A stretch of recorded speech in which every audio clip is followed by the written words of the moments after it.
여러분, 이 땅을 살아가면서 우리 인생에 있어서 가장 소중한 것이 무엇이냐라고 묻는다면 여러분 뭐라고 대답하시겠습니까? 여러분에게 가장 소중한 것이 무엇입니까? 어떤 사람들은 가족이라고 이야기할 수도 있겠고, 또 어떤 사람들은 행복이다 라고 이야기할 수도 있겠습니다. 또 어떤 사람들은 특별히 육신의 연약함으로 고통받는 분들은 건강이 최고다 라고 얘기하실 수도 있겠고요. 또 경제적인 어려움으로 많은 곤란을 겪으신 분들은 그래도 돈이 있어야 이 세상을 살아가지, 돈이 최고야 라고 얘기하시는 분이 있을 수도 있을 것입니다. 그런데 이런 이야기들을 이렇게 하다 보면 다 사람들마다 가치관이 다르고 느끼는 것이 다르기 때문에 뭐가 제일 중요하다라는 이 내용을 놓고 의견이 다를 수 있어요. 그런데 사람들이 공통적으로 동의하고 인정하는 것이 뭐냐면 바로 이 생명입니다. 생명. 이 세상에 가장 중요한 것이 무엇이냐? 생명이다. 그래서 우리가 누군가에게 그 사람의 소중함을 표현할 때 우리가 생명과 비교해서 이렇게 얘기하잖아요. 어떤 아픔이나 어떤 좋은 것도 그 생명과 비교해서 얘기를 합니다. 이렇게 얘기하죠. 난 죽도록 사랑해. 이렇게 얘기하고, 뭐가 힘들면 이게 죽을 만큼 아프다, 힘들다 이렇게 얘기하잖아요. 왜냐하면 그 생명을 앗아갈 만큼, 가장 소중한 것을 잃어버릴 만큼, 그만큼 자신의 그런 힘들고 또 기쁜 마음들을 표현하기도 합니다. 어쨌든 우리가 살아가면서 누구도 부인할 수 없는 것이 이 생명의 귀중함입니다. 생명의 소중함. 우리는 생명이 없으면 우리가 귀하게 여기는, 축복으로 여기는, 소중하게 여기는 그런 건강도 누릴 수 없고요. 생명이 없으면 돈의 유익도 누릴 수 없고 행복도 경험할 수 없습니다. 그 생명이 우리가 이 땅을 살아가면서 가장 소중하게 우리에게 주어지는 것이라고 할 수 있을 것 같아요. 근데 오늘 본문의 말씀은 하나님께서 그리스도 안에서 우리에게 그 생명을 주셨다라고 이야기하고 있습니다. 1절 말씀에 보면 이렇게 표현합니다. 그는 허물과 죄로 죽었던 너희를 살리셨도다라고 이야기해요. 우리가 지난주에 함께 나눈 것처럼 우리가 그냥 살아가고 있는 우리의 원래의 생명을 유지시키고 보존해 주시는 것이 아니라 허물과 죄로 죽었던 우리를 살리셨다라고 말씀은 이야기하고 있습니다. 특별히 그 5절부터 6절, 5절과 6절의 내용에 보면 하나님께서 우리를 살리심, 우리에게 허락하신 이 생명에 대해서 세 가지로 표현하고 있는데, 그리스도와 함께 살리셨다라고 이야기하고 있고요. 또 그리스도와 함께 일으키셨다라고 이야기하고 있고, 또 함께 하늘에 앉히셨다라고 우리에게 주신 이 생명에 대해서 설명을 하고 있습니다. 우리가 그 의미를 좀 더 함께 살펴보기를 원합니다. 먼저 5절에 보면 허물로 죽은 우리를 그리스도와 함께 살리셨다라고 성경은 이야기하고 있어요. 그리스도와 함께 살리셨다라는 의미는 우리가 일반적으로 우리가 성경에 대해서 배울 때 거듭남에 대해서 이야기하는 것이라고 생각할 수 있습니다. 거듭남 많이 들어보셨죠? 우리가 중생이라고도 해요. 요한복음 3장 5절은 예수님께서 이렇게 말씀하시면서 우리 거듭남에 대해서 설명해 주십니다. 예수께서 대답하시되 진실로 진실로 너희에게 이르노니 사람이 물과 성령으로 나지 아니하면 하나님의 나라에 들어갈 수 없느니라. 예수님께서는 뭐라고 말씀하시냐면 우리가 물과 성령으로 나지 아니하면 하나님의 나라에 들어갈 수 없다라고 이야기하고 있습니다. 물과 성령으로 거듭나는 것. 성령은 명백하게 성령, 그렇죠? 근데 물은 여러 가지 많은 해석이 있습니다. 예수님이 요한복음에 보면 예수님 스스로를 뭐라고 말씀하셨냐면 나는 생수다. 예수님 스스로를 영원한 샘물로 표현하셨어요. 그래서 이 물이라는 것은 예수님이라고 이야기할 수도 있고요. 그리고 또 성령으로 이해될 수도 있고, 또 어떤 신학자들은 이것은 하나님의 말씀이다라고 이야기하기도 해요. 그 물이 의미하는 것이 예수님이 되었건 성령이 되었건 말씀이 되었건 어쨌건 예수님께서 말씀하시는 것은 우리가 물과 성령으로 거듭난 자가 되어야만 하나님의 나라에 들어갈 수 있다라고 말씀은 기록하고 있습니다. 여러분은 여러분 스스로 어떻게 생각하십니까? 여러분은 물과 성령으로 거듭난 분이십니까? 여러분 스스로 그렇게 여겨지세요? 아멘. 여러분 그 믿음의 고백 가운데 하나님의 큰 은혜가 있을 줄 믿습니다. 성경은 우리에게 우리가 주일 예배에 출석하는 것, 우리가 그냥 교회에서 봉사하는 것이 아니라 우리가 물과 성령으로 하나님 안에서 다시 태어난 자가 되어야만 하나님 나라에 들어갈 수 있다라고 이야기하고 있고, 이것이 바로 하나님께서 우리에게 주신 생명인 것입니다. 우리가 지난주에 죽음에 대해서 함께 나눌 때 죽음이 이 육체의 죽음이 아니라 우리의 영적인 죽음을 의미한다고 말씀을 드렸어요. 반대로 생명은 무엇이냐면 우리의 영적인 생명인 것입니다. 내가 예수 그리스도를 주로 고백하기 전이나 그 후나 사실 이 땅에 살아가는 우리 인간의 육체의 생명은 크게 다름이 없어요. 갑자기 예수님 믿는다고 해서 건강이 막 좋아지거나 어떤 우리의 삶에, 우리 몸의 변화가 일어나지는 않습니다. 그러나 성경은 우리가 예수 그리스도를 주로 고백하는 것이 주님 안에 거듭남의 결과라고 이야기해요. 우리가 주님 안에 새로 태어난 존재라는 것을 성경은 우리에게 일깨워주고 있습니다. 고린도후서 5장 17절도 우리에게 이 거듭남에 대해서 이렇게 알려주고 있어요. 누구든지 그리스도 안에 있으면 새로운 피조물이라. 이전 것은 지나갔으니 보라 새 것이 되었도다. 우리의 이런 거듭남, 새로운 생명이 주어진 것에 대해서 어떻게 표현하고 있냐면 이전 것은 지나갔다라고 얘기해요. 그리고 새 것이 되었다라고 이야기합니다. 이것이 의미하는 것이 무엇입니까? 그 가운데 어떤 변화가 있다는 거예요. 우리의 육체의 생명, 우리 육신의 몸에는 변화가 없지만 하나님의 관점에서 우리의 영은 하나님 앞에 새로 태어난 존재라는 사실을 말씀은 일깨워주고 있습니다. 우리에게 어떤 그런 변화들이 일어납니까? 성경은 그것이 우리가 예수 그리스도에 대한 믿음을 고백할 수 있다는 것이 우리의 거듭남의 증거라고 이야기하고요. 그 믿음 가운데 거듭난 자는 죄를 멀리하고 또 하나님께 허락하신 지체들을 사랑하고 그리스도를 닮아가는 삶의 변화가 있다라고 성경은 이야기합니다. 왜냐하면 우리는 하나님 안에서 새로운 생명을 얻은 자이기 때문에 그렇습니다. 우리가 하나님 앞에 뭔가 열심히 잘 살아드리고 봉사하고 헌신하고 예배에 잘 참여하고 열심히 헌금하고 그런 삶을 살아서 우리가 변화받는 것이 아니라 성경은 하나님께서 우리에게 새 생명을 주셨고 우리가 물과 성령으로 거듭난 자이기 때문에 우리 입술을 통하여 예수 그리스도를 주로 고백할 수 있고 우리의 삶 가운데 죄를 멀리하며 예수 그리스도를 닮아가는 그런 삶의 열매가 있다라고 우리에게 설명하고 있는 것입니다. 여러분 삶 가운데 이런 변화가 있으십니까? 네, 타이밍을 놓치신 것 같은데 다시 질문 드리겠습니다. 여러분 삶 가운데 이런 변화가 있으십니까? 네, 아까보다는 자신이 없으시네요.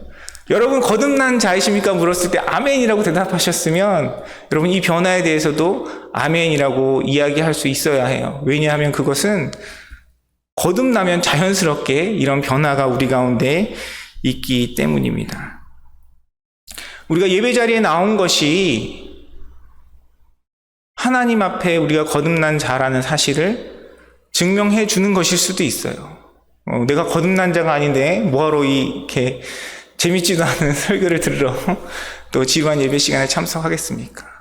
우리가 이 자리에 나온 것이 우리의 거듭남의 증거일 수도 있습니다. 하지만 이 자리에 앉아 있다고 해서 모든 사람이 다 거듭난 자라는 의미는 아니에요. 여러분 우리가 정말 진지하게 하나님과의 나와의 관계, 하나님 앞에 고백하는 나의 믿음에 대해서 돌아보기를 원합니다. 여러분 정말 여러분 마음 가운데 생명이 있습니까? 난 잘 모르겠는데요. 맞나? 아닌가? 의심이 된다면 정말 하나님의 말씀 앞에 여러분 자신을 돌아보기를 원해요. 성경이 뭐라고 이야기하고 있는지, 하나님의 말씀이 뭐라고 이야기하고 있는지, 그 말씀에 대한 나의 고백은 무엇인지 진정으로 돌아보는 계기가 되기를 원합니다. 하나님께서 우리에게 새 생명을 주셨어요. 하나님께서 우리에게 거듭남의 은혜를 허락하셨습니다. 그럼에도 불구하고 우리가 이렇게 자신 있게 제 삶 가운데 변화가 있어요 라고 고백할 수 없는 이유는 우리에게 성장의 부분이 있기 때문에 그래요. 그 성장을 우리가 온전히 경험하고 있지 못하기 때문에 그렇습니다. 오늘 본문의 말씀은 우리에게 주신 그 새 생명에 대해서 우리를 살리셨다라고 이야기하며 그리스도와 함께 살리셨다고 이야기하며 또 우리에게 다른 부분이 있다라고 이야기하는데 그게 6절의 말씀이에요. 6절의 말씀에 보니까 뭐라고 이야기하냐면 우리를 그리스도 안에서 그리스도와 함께 일으키셨다라고 이야기합니다. 일으키셨다. 여러분, 누군가를 일으킨다. 넘어진 사람을 일으킨다. 생각해 보세요. 일으킨다라는 이 행위 자체가 무언가를 세워주고 도와주고 또 그런 표현이라고 생각할 수 있어요. 그런데 여기서 얘기하는 일으키는 것은 무엇을 의미하냐면 죽음에서 일으키는 거예요. 무덤에서 일으키는 겁니다. 허물과 죄로 죽었던 우리를 예수 그리스도와 함께 십자가에 죽게 하심을 통해서 우리의 죄값을 치르게 하셨는데 하나님께서 우리에게 주신 구원은요, 그냥 우리의 죄값을 사하여 주시는 것에서 그치지 아니하고 우리를 그리스도 안에서 무덤에서 일으키셔서 죽음에서 일으키셔서 하나님의 자녀로 하나님의 나라의 백성으로 이 땅을 살아갈 수 있게 하는 생명을 우리에게 부어주신 것입니다. 여러분, 이 은혜가 저와 여러분의 삶 가운데 이미 허락되어진 줄 믿습니다.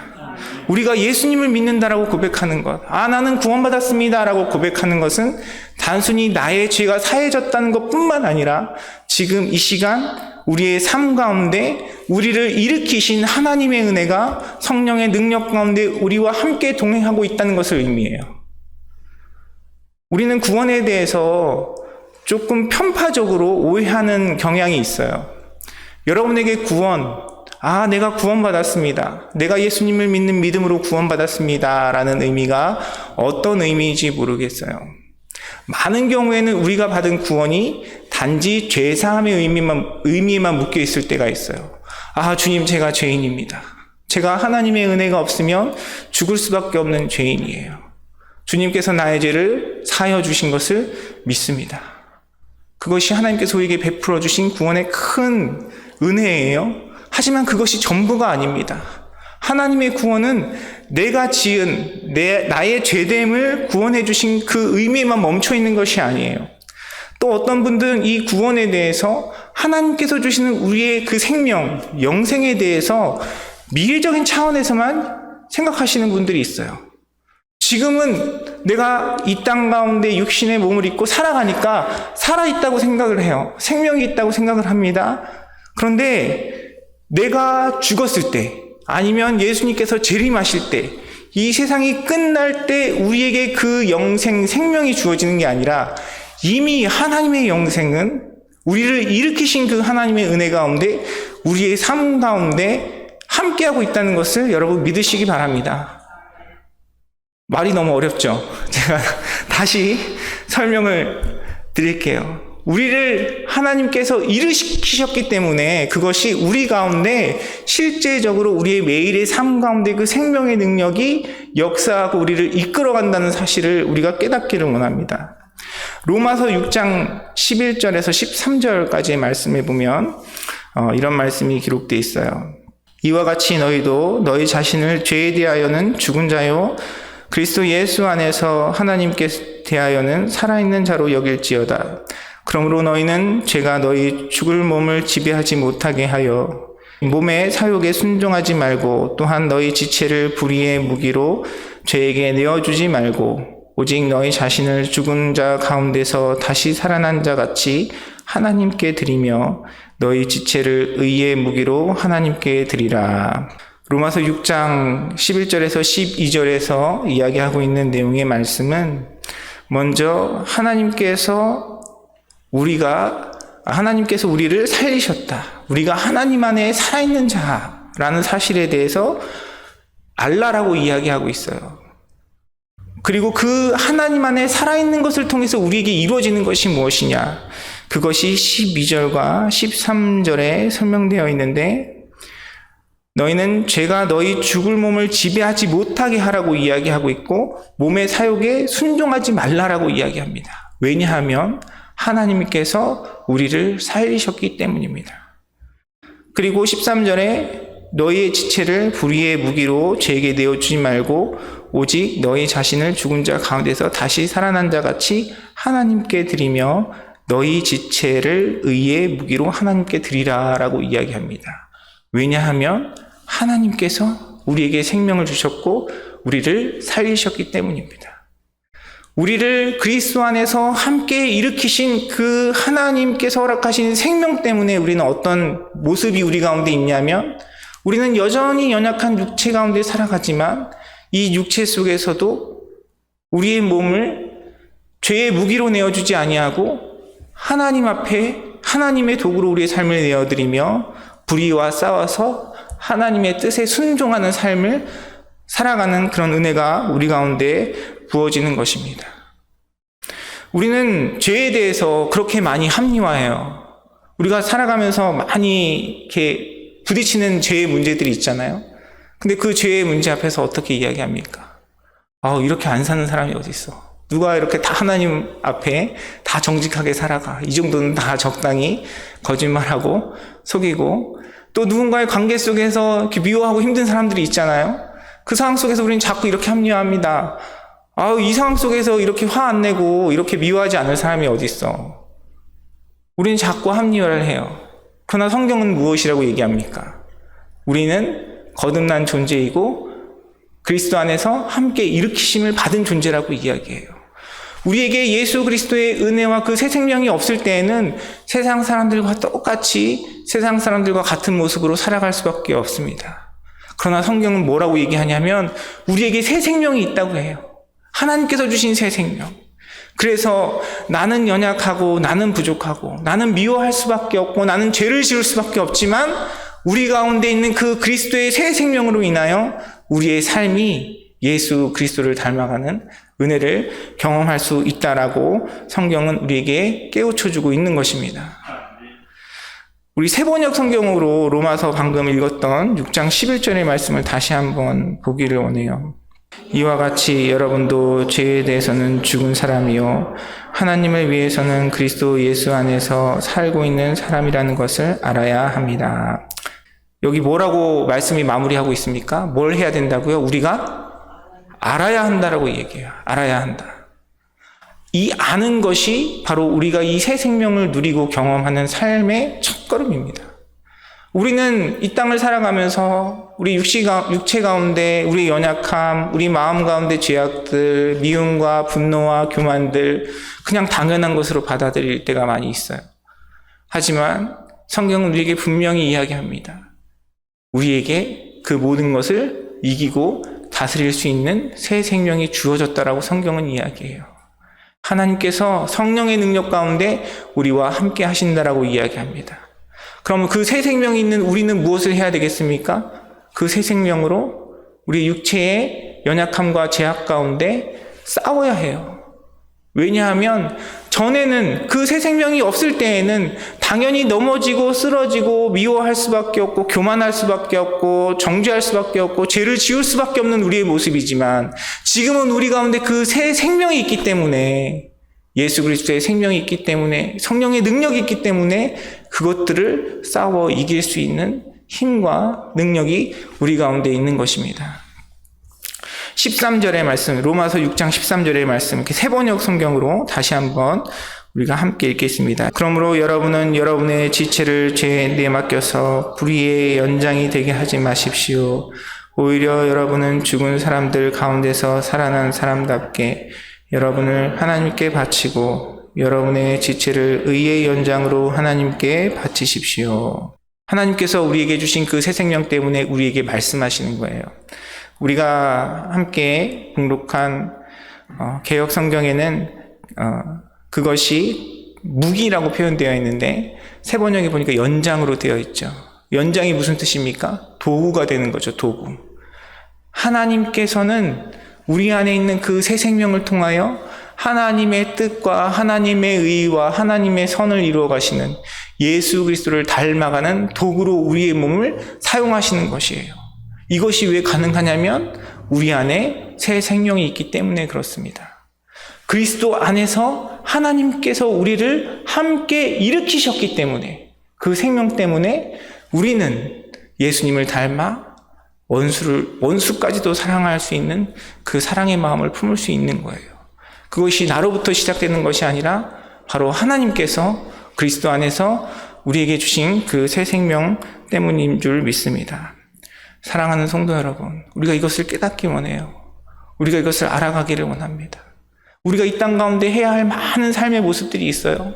그러나 가장 중요한 것 중에 하나가 무엇이냐면, 하나님께서 허락하신 이 땅의 삶 가운데 우리가 연약한 육체 속에서도 우리에게 주신 그 새 생명을 알아서 하나님을 의지하고 성령님을 의지하며 하나님의 선한 도구로, 하나님의 선한 무기로 이 땅 가운데 그리스도의 형상을 닮아가는 그런 선한 싸움을 싸우는 것이 우리를 향한 주님의 뜻인 줄 깨닫고 그 가운데 순종하는 저와 여러분이 되기를 간절히 소원합니다. 이것은 나에게 주어진 것이 아니에요. 나의 힘으로 하는 것이 아닙니다. 하나님께서 이미 그 생명으로 우리에게 그 힘과 능력을 주셨어요. 여러분 마음 가운데, 또 여러분 한 주간의 삶 속에서 아마 하나님께서 원하시는 그런 모습들이 있을 줄 압니다. 저 사람 내가 품어야 되는데, 내가 이해해야 되는데, 내가 너무 교만했구나. 여러분 그 가운데 주님을 닮아가는 일을 포기하지 않으시길 원해요. 나는 할 수 없지만 우리 안에 있는 새 생명으로 주님께서 이루실 줄 믿습니다. 하나님 도와주세요. 성령님 역사해 주세요. 주님의 마음을 품게 해주세요. 예수님을 닮게 해주세요. 내 가운데 역사하시는 성령의 능력을 믿습니다. 나를 예수 그리스도와 함께 일으키신 주님의 그 사랑을 믿습니다. 우리가 주님을 닮아가는 것 무엇으로 이루어집니까? 내가 참고 내가 노력하고 내가 인내하는 것이 아니에요. 우리가 나의 연약함, 나의 불가능함, 나의 무능함을 인정하고 나에게 새 생명 주신 내 안에 역사하고 계시는 주님을 의지하고 나아갈 때 하나님께서 우리를 일으키신 것처럼 우리의 삶 가운데 그런 생명을 경험하게 하실 줄 믿습니다. 저와 여러분의 삶 가운데 또 우리의 만남과 교제 가운데 이 새 생명의 능력이 더욱더 풍성하게 경험되어지는 은혜가 함께하기를 간절히 소원합니다. 또 오늘 6절의 말씀은 우리에게 주신 그 생명에 대해서 함께 하늘에 앉히셨다라고 이야기합니다. 함께 하늘에 앉히셨다. 이 말씀은 무엇입니까? 하나님께서 우리에게 주신 그 새 생명은 지금은 비록 연약하고 지금은 비록 육체 가운데 넘어지고 실족하는 그런 우리의 모습이지만 하나님께서 예수 그리스도의 그 재림의 날에 우리를 향한 구원의 그 계획들을 완성하시고 우리를 하나님 앞에 존귀한 자로 세우신다는 약속의 말씀입니다. 우리 기독교 신앙에서 뺄 수 없는 가장 중요한 축복과 은혜는 무엇이냐면 바로 우리를 위하여 예비하신 하나님 나라인 줄 믿습니다. 이 땅 가운데 우리에게 그 구원과 은혜가 없다면 우리는 가장 억울한 자라고, 우리는 가장 불쌍한 자라고 바울은 이야기해요. 우리가 이 땅을 살아가면서 때로는 손해보고, 때로는 양보하고, 때로는 희생하고, 때로는 누군가를 섬기면서 나아갈 수 있는 이유는 무엇입니까? 하나님께서 우리를 향한 그 하나님 나라의 약속, 우리에게 베푸신 그 면류관과 상급이 있기 때문이지 않습니까? 우리가 그 하나님 나라의 소망을 바라보며 우리를 영화롭게 하신 그 하나님을 바라보는 저와 여러분의 삶이 되기를 간절히 소원합니다. 이 땅 가운데서는 내가 주님 앞에 드리는 것만큼 하나님께서 허락하시는 그 형통함과 은혜를 내 삶 속에 경험하지 못할지라도 마지막 때에 주님께서 우리를 친히 위로하시고 우리에게 잘했다, 충성된 종아 칭찬하시며 우리에게 큰 사랑과 은혜를 베푸시며 영원한 평안과 안식으로 우리에게 큰 은혜를 베풀어 주실 줄 믿습니다. 그 하나님의 은혜를 바라보는 저와 여러분의 삶이 되기를 간절히 소원합니다. 우리가 이 새 생명에 대한 말씀을 묵상하면서 저는 그 미운 오리 새끼 이야기가 생각이 났어요. 미운 오리 새끼. 여러분 이야기 다 아시죠? 미운 오리 새끼가 원래는 뭐죠? 아름다운 아기 백조예요. 아기 백조. 네, 짐승은 새끼라고 표현하는데 새끼라고 표현하면 별로 안 좋은 것 같아서 제가 이름을 붙여봤어요. 아름다운 아기 백조입니다. 우리 그리스도인의 삶이 그런 것 같아요. 세상은 자꾸 우리에게 속여요. 우리 보고 미운 오리 새끼래요. 너 왜 이렇게 품는데 빨리 안 나와? 왜 이렇게 알에서 빨리 안 깨? 너 왜 이렇게 덩치가 크냐? 왜 잘 못 따라와? 이렇게 얘기합니다. 세상은 우리에게 이야기해요. 넌 날 수 없어. 넌 오리니까. 그러나 하나님께서 우리에게 주신 그 새 생명이 우리에게 일깨워주는 것은 무엇입니까? 비록 알에서 좀 늦게 깨어나는 것 같지만, 비록 덩치가 커서 잘 못 쫓아다니는 것 같지만, 하나님께서 우리에게 아직 보이지 않고 아직 드러나지 않는 귀하고 놀라운 축복을 예비하시고 허락하신 줄 믿습니다. 오리는 날 수 없지만 백조는 날 수 있어요. 오리는 작은 몸체를 가졌지만 백조는 큰 몸을, 아름다운 몸을 가졌습니다.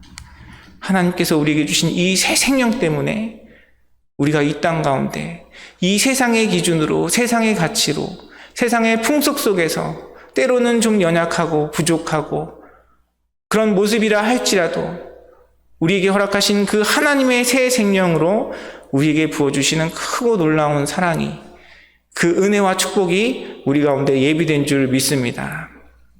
에베소서 2장 7절은 다음과 같이 이 생명에 대해서 우리에게 이야기하고 있습니다. 이는 그리스도 예수 안에서 우리에게 자비하심으로써 그 은혜의 지극히 풍성함을 오는 여러 세대에 나타내려 하심이라.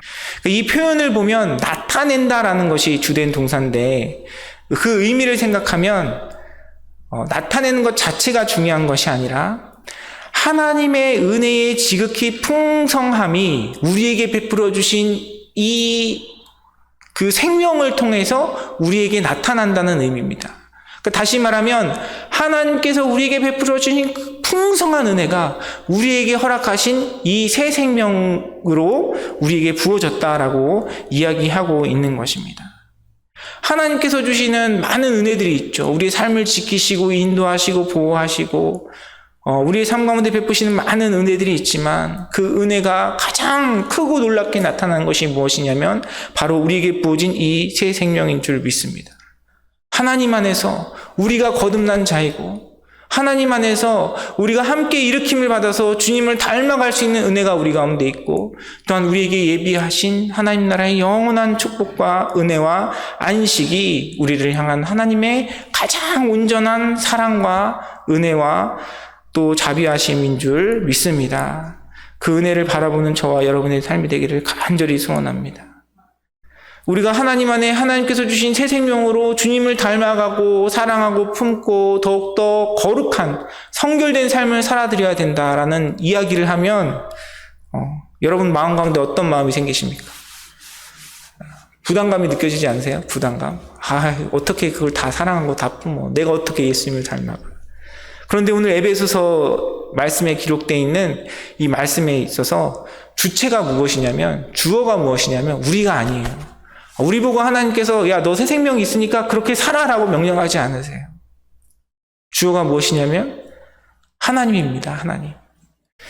우리 4절에서 그 7절까지의 말씀을 제가 요약해가지고 정리를 해봤어요. 긍휼이 풍성하신 하나님이 우리를 사랑하신 그 큰 사랑을 인하여 그리스도와 함께 살리셨고 또 함께 일으키사 함께 하늘에 앉히시니 자비하심으로써 그 은혜의 지극히 풍성함을 나타내려 하심이라. 누가 하는 것입니까? 우리가 하는 것이 아니에요. 하나님께서 하시는 것입니다. 하나님께서 우리에게 은혜를 베푸셔서 하나님께서 우리를 향한 그 사랑 때문에 하나님께서 우리를 향한 그 긍휼과 자비하심 때문에 우리를 그리스도와 함께 살리시고 함께 그리스도와 일으키시고 우리를 함께 하늘에 앉히시고 그것을 통하여 하나님의 은혜의 풍성함을 스스로 나타내신 줄 믿습니다. 그러니까 우리에게 주신 그 새 생명에 대해서 우리가 기억해야 할 것은 무엇이에요? 아까 로마서의 말씀에서 본 것처럼 우리는 알아야 해요.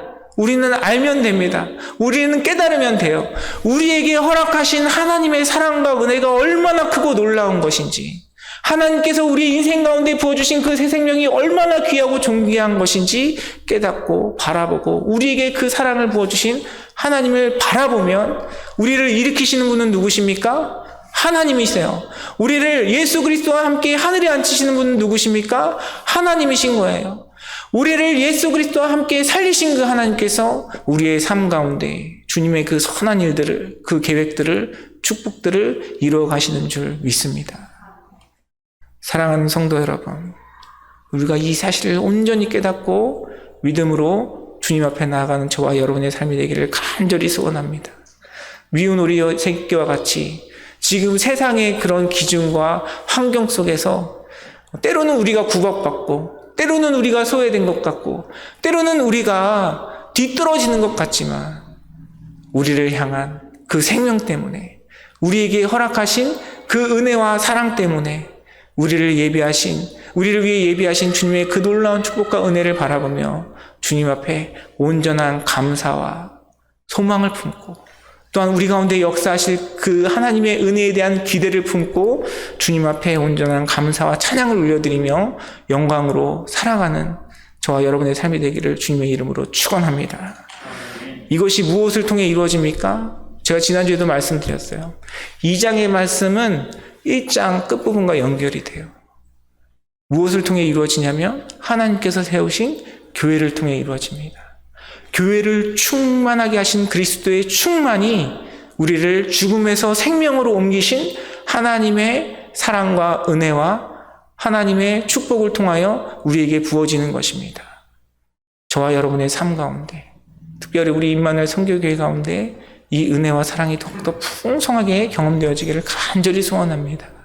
우리가 이 하나님의 사랑, 하나님께서 주신 생명을 기억하며 주님을 바라볼 때 우리를 향해 허락하신 그 생명이 과거에 우리를 구원하신 그 은혜뿐만이 아니라 우리의 앞날에 우리를 향해 예비하신 그 하나님 나라에서의 축복뿐만 아니라 지금 이 땅을 살아가고 있는 우리의 삶 속에서도 그 생명을 경험하게 하시며 그 생명을 통하여 주시는 참된 평안과 기쁨이 우리 가운데 부어질 줄 믿습니다. 그 은혜를 경험하며 누리며 온전한 감사와 찬양으로 주님께 영광을 올려드리는 저와 여러분의 삶 그리고 우리 임마누엘 선교교회가 되기를 주님의 이름으로 축원합니다.